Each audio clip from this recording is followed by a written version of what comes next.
Mamdani ya ce Netanyahu mai laifin yaƙi ne, ya buƙaci gwamnatin Amurka ta kama shi. Magajin garin birnin New York, Zohran Mamdani ya yi kira ga gwamnatin tarayyar Amurka da ta kama Firaministan Isra'ila Benjamin Netanyahu bisa sammacin kama shi da Kotun Hukunta Manyan Laifuka ta Duniya ICC da bayar.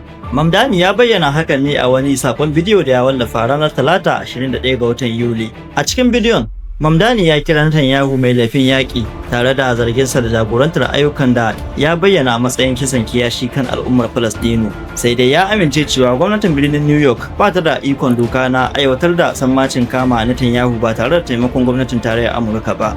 Mamdani ya zargi Netanyahu da haddasa mutuwar dubban Falastinawa, inda ya ce Netanyahu yana da alhakin hare-haren da suka yi sanadin mutuwar Falastinawa sama da 73,000. Ya kuma zargi gwamnatin Isra'ila da jikkata dubban yara, lalata cibiyoyin kula da jarirai da mata masu juna biyu, tare da hana abinci da kayan agaji isa ga mutanen da ke bukata.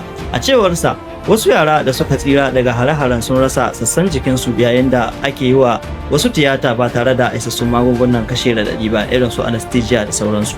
Magajin garin ya kara da cewa an kashe ma'aikatan agaji da 'yan jarida da dama a Gaza.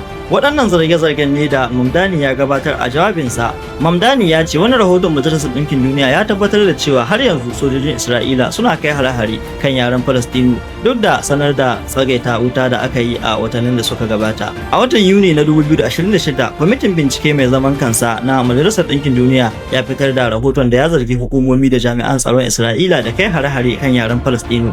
Isra'ila ta yi watsi da irin waɗannan zarge-zarge daga kwamitocin Majalisar Ɗinkin Duniya, tana mai cewa rahoton suna nuna son zuciya ne kawai. Sai dai kash, gwamnatin Mamdani ta binciki hanyoyin doka da za su ba birnin New York damar aiwatar da sammacin ICC idan Netanyahu ya ziyarci birnin New York.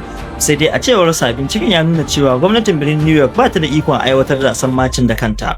Ya bayyana cewa ba mu da ikon doka mai zaman kanta na aiwatar da wannan sammaci. Duk da haka, Mamdani ya ce don haka ya buƙace ta da ta goyi bayan ICC.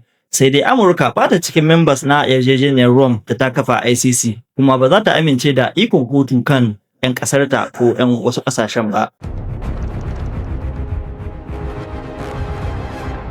Hausa Forum